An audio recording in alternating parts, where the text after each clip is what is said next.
Selamat siang semua. Saya Bunda Cica ingin mendongeng bersama ibu-ibu, kakak-kakak, mbak-yu, mas-mas, ada Paman Geri di sini juga bersama adik-adik dalam rangka peluncuran buku seri Hewan Endemik. Jadi penulisnya itu Bunda Nana Ernawati dan juga Kak Jane.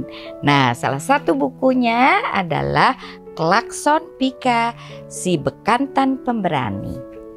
Ini bukunya. Oke, kita mulai ya. Udah siap? Semuanya udah siap? Oke. Pika adalah sebutan untuk bekantan yang biasanya habitatnya ada di Kalimantan. Mereka biasanya tinggal di hutan bakau, di rawa-rawa, di tepi sungai gitu. Nah, biasanya binatang ini adanya di Kalimantan. Nah, Pika bekantan muda ini yang asli Kalimantan. Dulu waktu aku kecil biasanya mama kasih taunya monyet Belanda. Jadi aku agak bingung bekantan itu apa awalnya. Jadi browsing dulu, ngecek dulu, ternyata baru tahu. Nya bulat banget. Bekantan itu adalah jenis monyet yang hidungnya besar, ya. Oke. Pika biasanya di usia mereka 18 bulan mempunyai 3 peristiwa besar. 3 peristiwa besar apa aja itu? Hidungnya menjadi amat sangat sempurna, ya, panjang, besar, seperti trompet. Kedua, pada usia itu bekantan-bekantan jantan ini harus pisah dengan induknya. Terus yang ketiga, mereka itu harus jago berenang. Nah, kita mulai ya tentang si Pika itu. Jadi pas udah dikasih tahu sama ibunya bahwa, "Hei Pika, kamu harus bisa mandiri. Kamu sudah 18 bulan. Kamu harus berpisah dari kami. Jadi mulai berkumpullah kalian dengan bekantan-bekantan jantan yang sudah dewasa." Jadi akhirnya si ibunya kasih tahu, kamu jangan lihat ke belakang lagi, kamu harus berani hidup mandiri lah kasarannya gitu. Terus dan hidupnya juga akan terpisah dari keluarga. Nah, sebagai bekantan jantan, dan judulnya kan bekantan jantan pemberani ini gitu, dia siap. Oke, saya siap ibu, saya siap untuk memulai hidup saya yang baru sebagai bekantan jantan gitu. Nah, biasanya bekantan ini katanya sih kalau yang hidungnya gede kayak trompet gitu, itu yang jantannya. Tapi kalau yang ibu yang betinanya itu hidungnya tidak tumbuh jadi besar gitu. Jadi akhirnya sampai di hari yang ditunggu-tunggu, pagi-pagi ibunya sudah siapin makanan buat si Pika. Akhirnya ayo Pika, sekarang saatnya untuk kamu belajar mandiri. Kamu harus pergi ke daratan di sebelah sana, ya, nyebrang sungai. Hah? Dia kaget. Nyebrang sungai yang besar ini, Bu? Kan banyak buaya, banyak binatang buas, nanti ada ular, ada buaya. Aduh, saya takut deh sebenarnya. Tapi ternyata karena sudah dididik oleh induknya untuk dipersiapkan oleh induknya untuk menjadi bekantan yang pemberani, akhirnya anak ini tenang Pika, tenang, kamu bisa, kamu pasti bisa. Akhirnya si Pika setelah berpamitan dengan keluarganya, diantarkan ke tepi sungai gitu. Oke, Salim, selamat jalan ya Pika, kata ibunya. Pokoknya kamu selamat ya sampai sana. Baik Bu, gitu kan. Baik saudara-saudaraku, gitu. Doakan aku sampai ke daratan seberang sana ya, katanya gitu. Terus akhirnya, oh oke. Akhirnya si Pika masuk ke air pelan-pelan. Sebelum dia masuk air, dia cek dulu nih jari kakinya. Dia ingat ibunya pernah bilang, jari kaki kamu itu ada selaput tipisnya. Nah, itu fungsinya untuk berenang dan menyelam. Ya, jadi si Pika, oh ya, komplit semuanya, aman udah, saya nggak bakalan kenapa-napa. Akhirnya dia mengayuh, dia mulai berenang gitu, tanpa berpikir macem-macem lagi, tidak menoleh ke belakang. Dia cuman menangis sedih, harus berpisah dengan ibunya, tapi arus sungai itu amat sangat deras sehingga ya udah yang ada pokoknya saya nggak boleh putus asa, saya harus sampai di daratan itu, saya harus ketemu dengan bekantan jantan dewasa lainnya. Akhirnya dia sampai, dia mengayuh terus, dia berenang terus, dia menerobos air sungai yang amat sangat deras. Alhamdulillah nggak ada buaya, nggak ada ular, jadi dia nggak dapat rintangan apa-apa. Sampailah si Pika itu di daratan seberang sana. Ini kuyup bulunya yang coklat kemerah-merahan itu, semua kuyup, basah kuyup. Dia duduk, dia bersantai-santai, memikirkan, Masya Allah, akhirnya saya berpisah dengan keluarga saya, tapi ini sudah waktunya. Nggak apa-apa, saya pemberani. Akhirnya lagi santai-santai duduk begitu, ada suara yang amat sangat riuh rendah, teriakan dari berbagai hewan, rame banget. Wah, ada derak gitu bunyi, jatuh,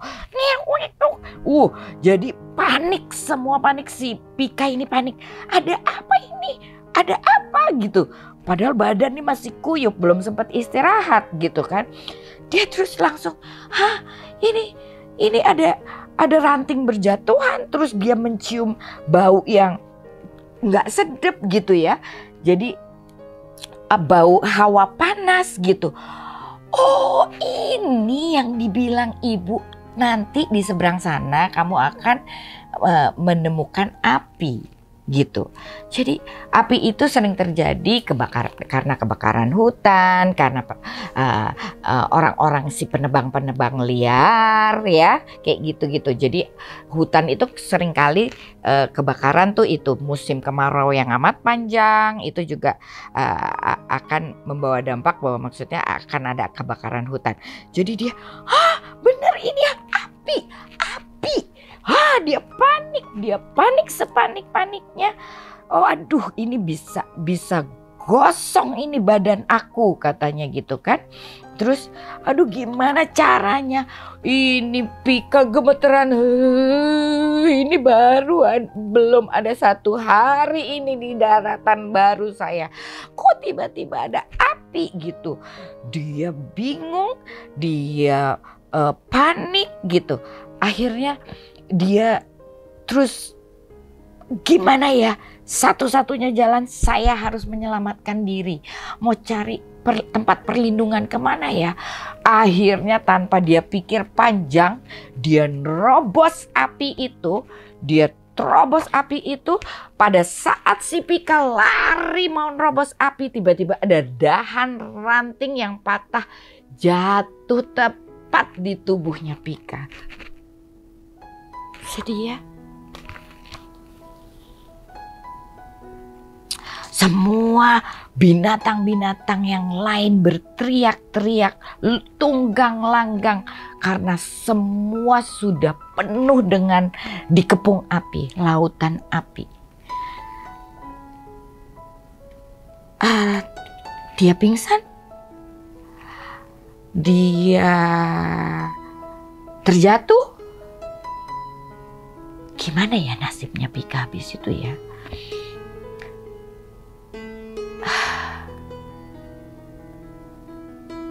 Tiba-tiba ada jeritan makhluk aneh. Dia terdengar gitu. Tapi ini apa ya? Makhluk dari mana ya? Ternyata mereka adalah manusia yang sedang orang-orang yang sedang menyemprotkan air ke hutan. Airnya kaget, takut, sakit, marah, semuanya menjadi satu. Itu dia merasakan ada jilatan api yang membuat hidungnya berubah warna menjadi warna merah, membesar dan membengkak. Pada saat itu tiba-tiba secara otomatis hidungnya mengeluarkan suara seperti klakson mobil. Tot, tot, tot, tot. Ternyata hidungnya ada sensor. Bisa berbunyi hidung si Pika itu. Wow. Orang yang sedang menyemprot hutan, kebakaran hutan ini, lalu berteriak, "Ada bekantan! Ada bekantan! Kasihan, ayo cepat yuk kita selamatkan si bekantan ini." Akhirnya semua ngeriung. Pika yang udah gak inget apa-apa, tiba-tiba dia sudah pingsan. Pada saat dia terbangun, dia sudah ada di satu ruangan yang amat sangat bersih. Ternyata di hutan itu ada klinik kecil. Jadi pada saat Pika tersadar, dia melihat ada Pak Dokter hewan, ada asistennya. Mereka membantu penyembuhan untuk binatang-binatang yang terdampak gara-gara kebakaran hutan. Setelah operasi, hidungnya yang lumayan terbakar itu mulai akan pulih. Kita bersyukur banget ya gitu.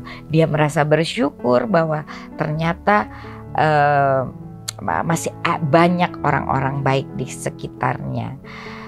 Walaupun Pika merasa asing, walaupun Pika merasa ini aneh banget ya, lihat kiri, lihat kanan, ada hewan lain yang juga terkapar karena jilatan api yang sedang disembuhkan oleh para dokter hewan dan juga asisten-asistennya itu. Pika tuh akhirnya merasa tenang karena dokter-dokter itu memberi usapan dielus-elus kepalanya Pika supaya Pika nggak shock karena habis mendapat kejadian yang dia tidak sangka-sangka. Dia pikir dia nyebrang daratan itu akan langsung bisa ketemu sama bekantan jantan dewasa. Ternyata bukan. Pika malah ketemu api yang menjilat-jilat semua pohon di hutan itu. Ya, dari cerita buku ini kita bisa ambil hikmahnya bahwa sosok Pika ini amat sangat berani. Bayangkan umur 18 bulan dia harus berpisah dari orang tuanya, dari ibunya khususnya, dari keluarganya. Klakson Pika, si bekantan pemberani. Bekantan adalah hewan endemik yang amat sangat dilindungi saat ini. Jumlah mereka sudah tidak banyak. Mereka hanya ada mungkin di sebagian besar Kalimantan. Nah, mari kita jaga kelangsungan hidup mereka supaya bertahan dari kepunahan.